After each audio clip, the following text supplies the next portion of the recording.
سلطان صلاح الدین ایوبی رحمۃ اللہ علیہ کچھ لوگوں کے مسائل حل کر رہے تھے کہ اتنے میں باہر کسی عورت کے رونے کی اونچی آواز آنے لگی۔ لیکن جب سلطان صلاح الدین ایوبی رحمۃ اللہ علیہ کے کانوں تک اس عورت کی آواز پہنچی تو سلطان نے باہر کی طرف دیکھا۔ محل کے اندر سناٹا چھا گیا اور تمام لوگوں کا رخ دروازے کی طرف ہو گیا۔ سلطان صلاح الدین ایوبی نے حکم دیا کہ جا کر معلوم کرو کون عورت ہے اور اس کے ساتھ آخر کیا زیادتی ہوئی ہے۔ اس عورت کی آواز اتنی دردناک تھی کہ سلطان صلاح الدین ایوبی رحمۃ اللہ علیہ بہت پریشان ہو گئے۔ اس عورت کو سلطان صلاح الدین ایوبی کے سامنے حاضر کیا گیا۔ جیسے ہی اس عورت کو سلطان صلاح الدین ایوبی رحمۃ اللہ علیہ کے سامنے کیا گیا تو اس عورت کے سارے کپڑے پھٹے ہوئے تھے، حتیٰ کہ اس کا آدھا جسم دکھائی دے رہا تھا۔ سلطان صلاح الدین ایوبی رحمۃ اللہ علیہ نے اپنی نظریں جھکائیں اور اسی وقت ایک کنیز کو حکم دیا کہ اس عورت کے جسم پر چادر لپیٹی جائے۔ اس عورت کے جسم پر چادر لپیٹی گئی۔ سلطان صلاح الدین ایوبی رحمۃ اللہ علیہ نے حکم دیا کہ اس عورت کو اندر لے جاؤ اور اس کو اچھا لباس پہنا کر باہر لے آؤ، کیونکہ اس آدھی ننگی عورت کا عدالت میں کھڑا ہونا، اپنے مسائل بیان کرنا عدالت کی توہین ہے کہ کسی مسلمان کی بیٹی اس طرح اتنے مردوں میں کھڑی ہو کہ جس کا جسم تک نہ ڈھانپا ہو۔ سلطان صلاح الدین ایوبی رحمۃ اللہ علیہ خواتین کی بہت عزت کرتے تھے۔ وہ کنیز اس کم عمر خاتون کو اندر لے گئی تو کچھ دیر بعد جا کر پتہ کیا تو اس وقت کوئی ایسا لباس موجود نہیں تھا جو اس خاتون کو پہنایا جائے۔ جب یہ سارا ماجرا سلطان صلاح الدین ایوبی رحمۃ اللہ علیہ کی بیوی عصمت الدین خاتون کو پتہ چلا تو انہوں نے اپنا ایک انتہائی قیمتی جوڑا نکال کر دیا اور کہا کہ اس لڑکی کو پہنا دو۔ کنیز نے کہا، ملکہ، یہ بہت قیمتی لباس ہے جو کہ آپ نے بڑے شوق سے بنوایا ہے۔ اگر یہ جوڑا آپ اسے پہنا دیں گی تو آپ اپنے بیٹے کی شادی میں کیا پہنیں گی؟ تو ملکہ نے کہا، کوئی بھی اور جوڑا پہن لوں گی، اور ویسے بھی یہ سلطان کا حکم ہے اور میں سلطان کے حکم کے لیے جان بھی قربان کر سکتی ہوں۔ یہ لباس تو کچھ نہیں۔ اس عورت کو قیمتی لباس پہنا کر باہر لایا گیا۔ وہ عورت جیسے ہی سلطان کے سامنے حاضر ہوئی تو اس نے کہا، سلطان صلاح الدین ایوبی، آپ کا خدا آپ کو سمندر میں موجود ریت کی مانند ترقی دے۔ آپ میرے بارے میں ذرا نہیں جانتے ہیں اور نہ ہی آپ یہ جانتے ہیں کہ میں کتنی گنہگار ہوں۔ ایک بھکاری عورت ہوں، آپ نے یہ سمجھے بغیر مجھے اتنا قیمتی لباس پہنانے کا حکم دے دیا جسے میں ساری زندگی چاہ کر بھی نہیں پہن سکتی تھی۔ اس طرح کا ظرف کسی بھی شخص کا میں نے زندگی میں پہلی بار دیکھا، اور خاص کر آپ کی بیوی کا بھی بہت بڑا دل ہے جنہوں نے اپنا انتہائی قیمتی سوٹ مجھ غریب کے جسم پر نچھاور کر دیا۔ سلطان نے کہا، ہماری نظر میں نہ ہی کوئی امیر ہوتا ہے اور نہ ہی کوئی غریب، ہم اللہ کے بندے ہیں اور تمام اسی کی ہی عبادت کرتے ہیں۔ یہ سن کر وہ عورت چیخنے چلانے لگی۔ اس کی درد سے بھری آواز سن کر سلطان صلاح الدین ایوبی رحمۃ اللہ علیہ نے کہا، اے خاتون، بتاؤ تمہارے ساتھ کیا زیادتی ہوئی؟ اس نے کہا، سلطان، میرے ایک سوال کا جواب مل سکتا ہے کیا؟ سوچ کر بتائیے، آپ میرے ایک سوال کا جواب دے سکتے ہیں کیا؟ یہ سن کر سلطان نے کہا، بتاؤ کیا ہوا؟ خاتون نے درد بھرے لہجے میں کہا، سلطان معظم، میں بہت بڑی گناہ گار ہوں۔ میں ایک بدکار عورت ہوں اور حتیٰ کہ 5 آدمیوں کی قاتل بھی ہوں۔ کیا میری بخشش ہو سکتی ہے؟ یہ سن کر سلطان خود اور دربار میں موجود تمام لوگ چونک گئے کہ قاتل اور بدکار عورت سلطان کے سامنے آنے کی جرأت کیسے کر سکتی ہے؟ سلطان نے اس عورت کو کہا، یہ تم کیا کہہ رہی ہو؟ تو اس عورت نے کہا، سلطان معظم، بے شک میں بدکار تو ضرور تھی لیکن قاتل کبھی نہیں تھی، لیکن اپنی جان بچانے کی خاطر مجھے قتل کرنا پڑا۔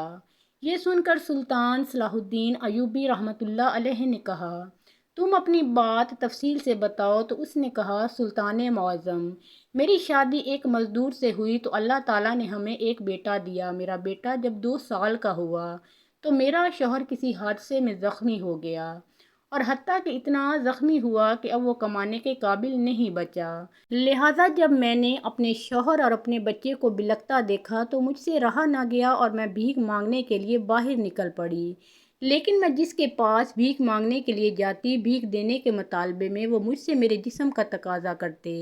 مجھے اللہ تعالیٰ نے بے انتہا حسن سے نوازا ہے، لہٰذا چند دن بھوک سہنے کے بعد مجھے پتہ چل گیا کہ اگر اس دنیا میں زندہ رہنا ہے تو اپنے جسم کو بیچنا پڑے گا، اور اس کے بعد میں نے اپنے جسم کو بیچنا شروع کر دیا۔ کبھی میں کسی تاجر کے پاس اپنے جسم کو بیچتی، تو کبھی کسی قاضی کے پاس، تو کبھی کسی ذمہ دار کے پاس، حتیٰ کہ مجھے جو شخص بھی دینار دینے کی حیثیت رکھتا میں اس کے ساتھ رات گزارتی۔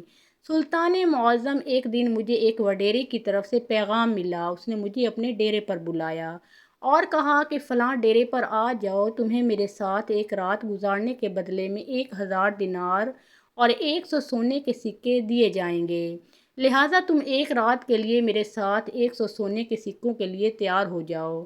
میں اس کے ڈیرے پر پہنچ گئی۔ میں بہت خوش تھی کہ ایک رات کے 100 سونے کے سکے اور 1000 دینار مل جائیں گے۔ یہ میری ساری زندگی کی کمائی سے بھی زیادہ تھے، لیکن جب میں اس وڈیرے کے ڈیرے پر پہنچی تو میں نے اس وڈیرے کو کہا کہ بے شک میں کئی لوگوں کے ساتھ سو چکی ہوں، لہٰذا میں ایک رات کے 100 سونے کے سکے اور 1000 دینار لوں گی۔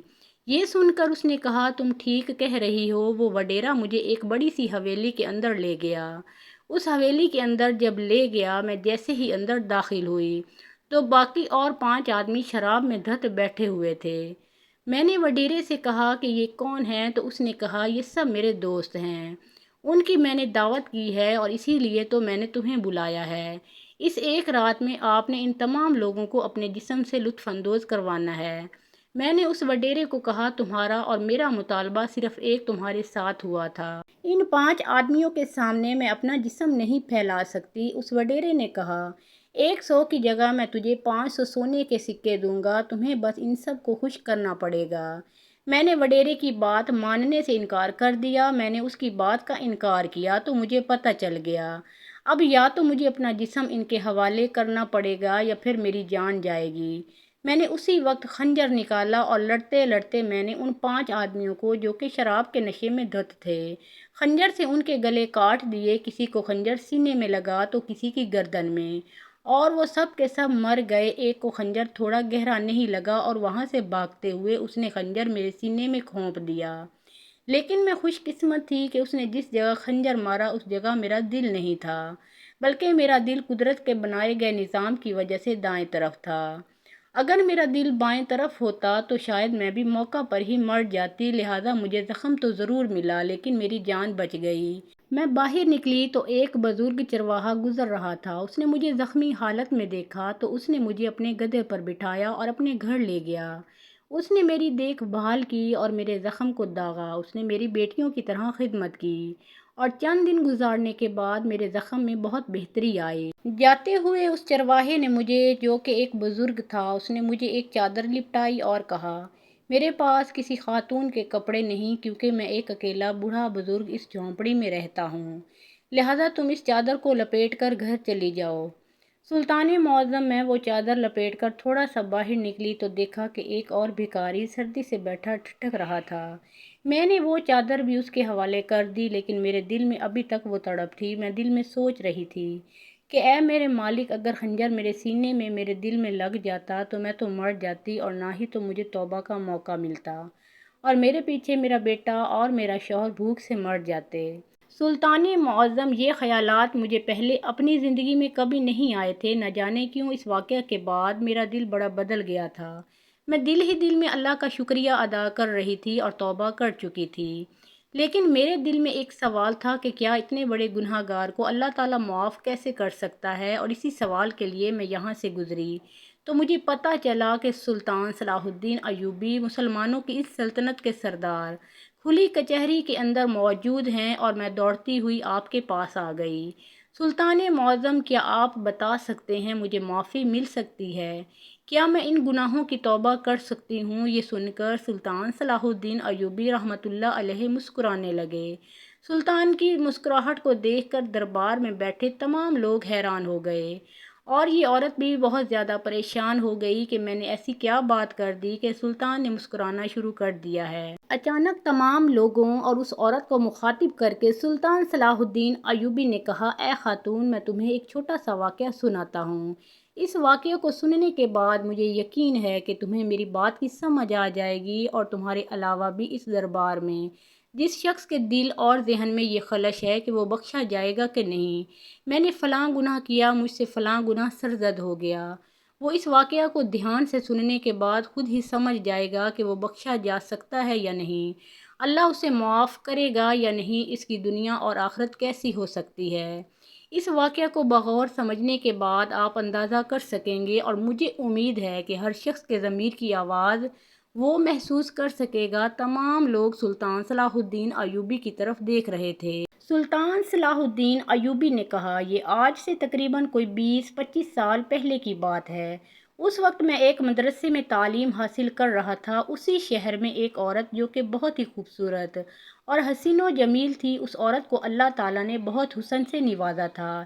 ہرن جیسی آنکھوں والی لڑکی اس پورے شہر میں نہیں تھی، اور اتفاق کی بات ہے کہ وہ عورت بھی غربت سے تنگ آ کر اس نے بھی اپنے جسم کو بیچنا شروع کر دیا، لیکن اس کا کاروبار اتنا سستا نہیں تھا۔ وہ اپنا جسم بڑے بڑے وزیروں، بڑے بڑے قاضیوں اور حتیٰ کہ بڑے بڑے تاجروں کے پاس بیچتی تھی۔ اس کے حسن کی شہرت نہ صرف مصر اور فلسطین میں پھیلی، بلکہ وہ لڑکی اپنے حسن کی وجہ سے پورے عرب میں مشہور ہو گئی۔ اس کے حسن کے چرچے سن کر ایک دفعہ اس کو ایک شہزادے کا خط ملا، جس میں اس نے لکھا کہ فلاں دن حج کے لیے ایک قافلہ روانہ ہونے والا ہے، اگر تم اس قافلے کے ساتھ میرے پاس آ جاؤ تو میں تمہیں اتنی دولت سے نوازوں گا کہ تمہیں ساری زندگی کسی اور کے ساتھ سونے کی ضرورت نہیں پڑے گی۔ اس عورت کے دل میں لالچ آ گیا، اور اس نے سوچا کہ اگر ایک رات کی اتنی دولت ملے گی کہ میرا ہر خواب پورا ہو جائے گا تو یہ سودا گھاٹے کا نہیں ہے۔ اس عورت نے تیاریاں شروع کر دیں۔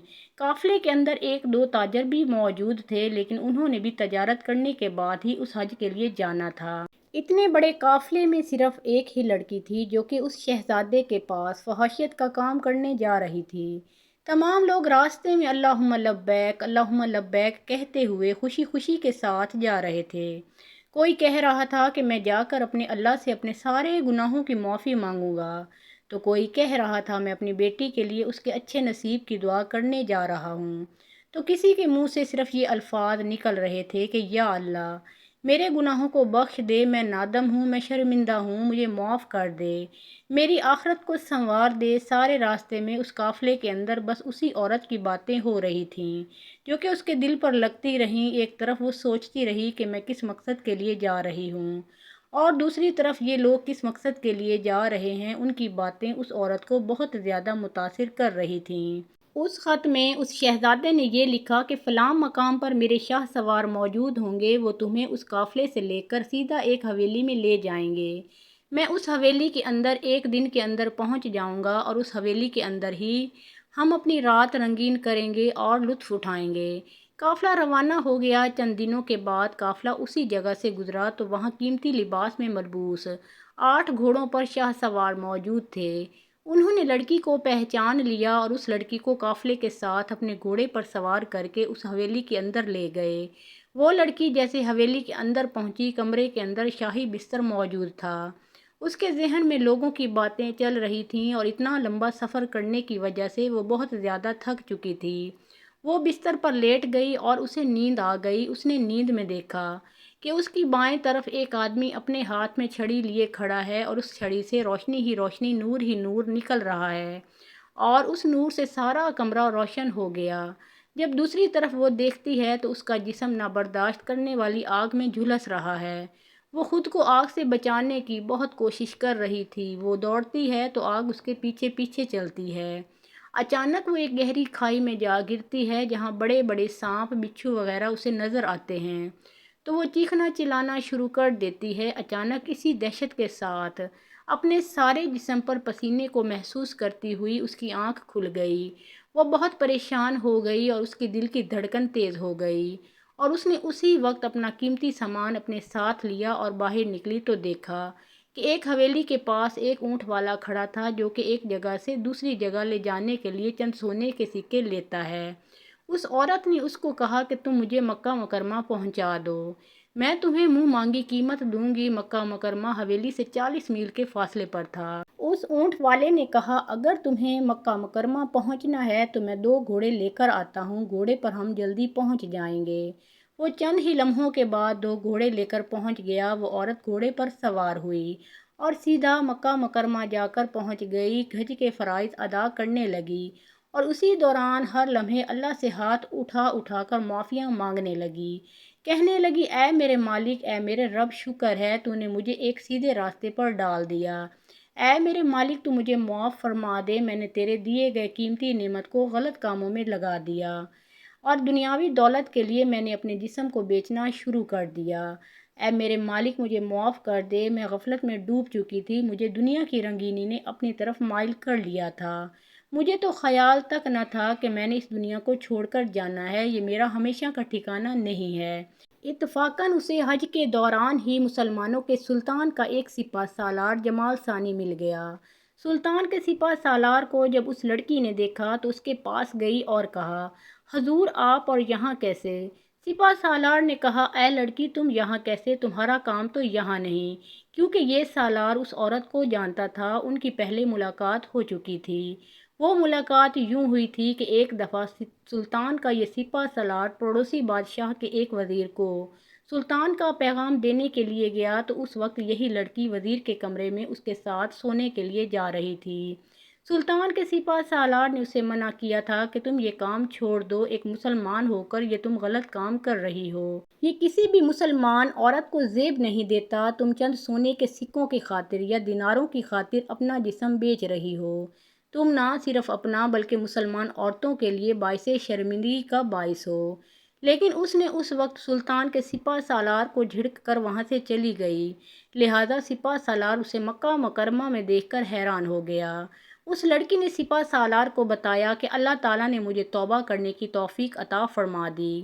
میری منزل تو غلط تھی، لیکن میری منزل، میرا راستہ، میرا دل تبدیل ہو گیا اور میں نے اللہ سے توبہ کر لی۔ اللہ سے تم بھی دعا مانگو کہ وہ مجھے معاف کر دے۔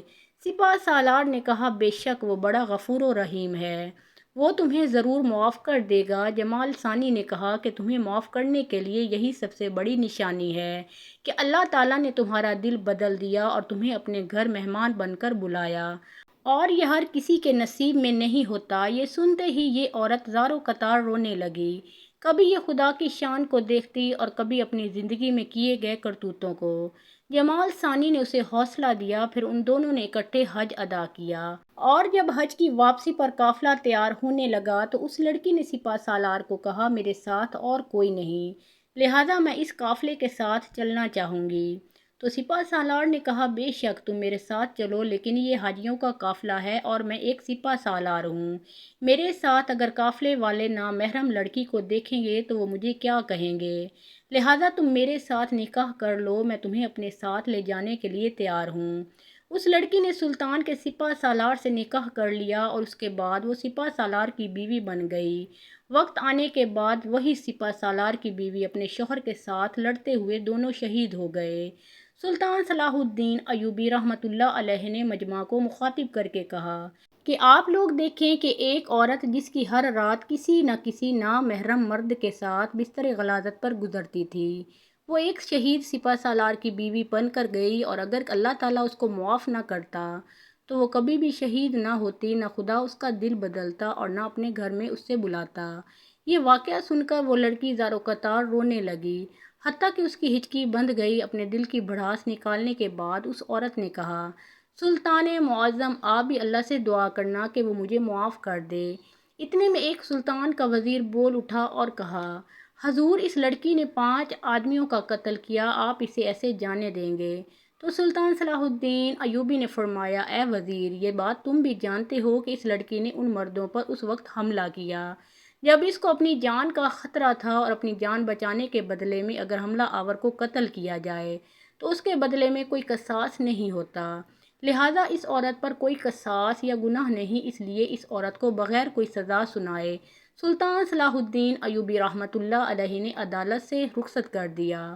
اور کہتے ہیں کہ وہ عورت بعد میں اتنی نیکوکار بن گئی کہ بڑے بڑے عالم اس کا بڑے ادب سے ذکر کرتے تھے، اور اکثر لوگ کہا کرتے تھے، اگر اس دنیا میں کسی جنتی عورت کو دیکھنا ہے تو اس سے بہتر شکل جنتی کی نہیں ہو سکتی، کیونکہ وہ بہت زیادہ پرہیزگار بن چکی تھی، پردے دار بن چکی تھی۔ بس جب اللہ تعالیٰ کسی کو ہدایت دے دے تو پھر اس کا دامن تھام لیتا ہے۔ انسان خطا کار ہے، انسان خطا کا پتلا ہے۔ انسان اپنی زندگی میں بے شمار ایسے گناہ کر بیٹھتا ہے، لیکن جب اللہ اسے ہدایت دیتا ہے تو اسے اپنے تمام گناہوں پر شرمندگی ہوتی ہے اور یہ رو رو کر اللہ تعالیٰ سے اپنی زندگی میں کیے گئے سیاہ اعمالوں کی معافی مانگتا ہے۔ تو اللہ تعالیٰ ہر سچے دل سے، سچی نیت سے توبہ کرنے والے کی توبہ قبول فرما کر اسے معاف کر دیتا ہے۔ ایک دفعہ سلطان صلاح الدین ایوبی رحمۃ اللہ علیہ اپنے دربار میں بیٹھے سلطنت کے ضروری امور پر کام کر رہے تھے کہ اتنے میں اچانک ایک شکاری چند پرندے لے کر حاضر ہوا۔ ان پرندوں میں مختلف قسم کے کبوتر، چکور اور باز وغیرہ شامل تھے۔ جب ان تمام پرندوں میں ایک چکور بھی تھی جس کی ایک ٹانگ نہیں تھی اور کافی عرصہ قید میں رہنے کی وجہ سے یہ پہلے کی طرح اڑ بھی نہیں پاتا تھا۔ قصہ مختصر کہ یہ شکاری سلطان کے سامنے اپنے تمام پرندے لے کر حاضر ہوا۔ سلطان کے پوچھنے پر اس نے کہا کہ میں ایک شکاری ہوں اور یہ پرندے بیچ رہا ہوں۔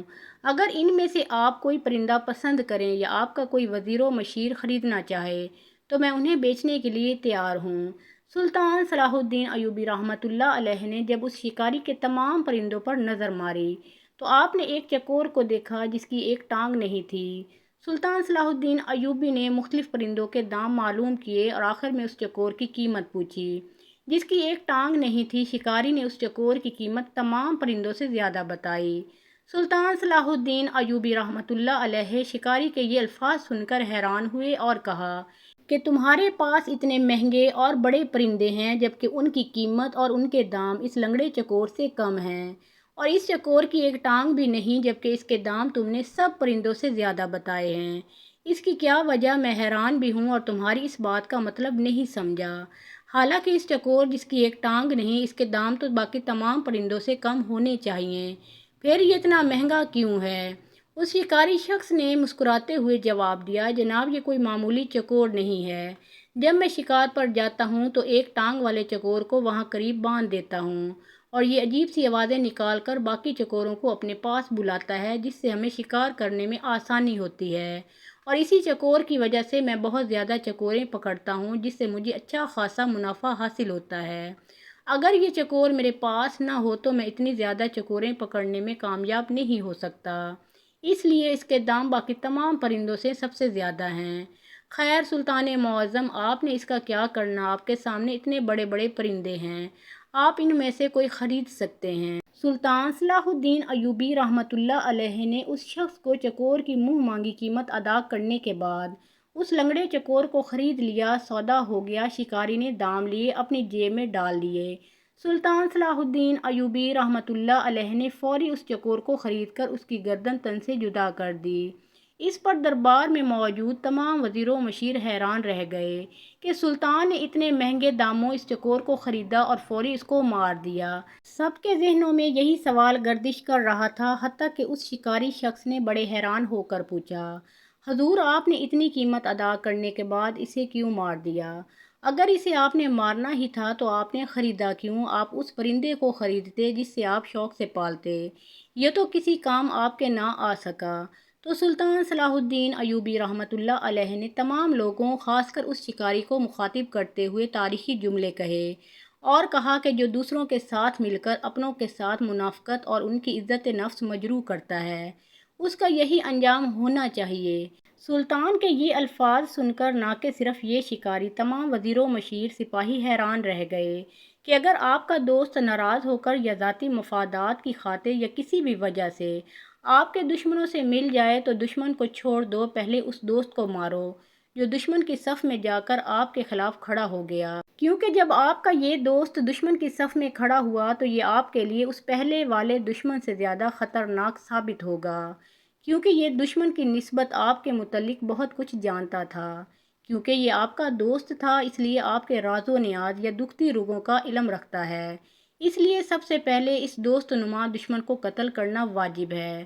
محترم ناظرین، ویڈیو پسند آئی ہو تو لائک اور شیئر ضرور کیجیے اور مزید ایسے واقعات سننے کے لیے اس چینل کو سبسکرائب کریں۔ اللہ تعالیٰ آپ سب کا حامی و ناصر ہو۔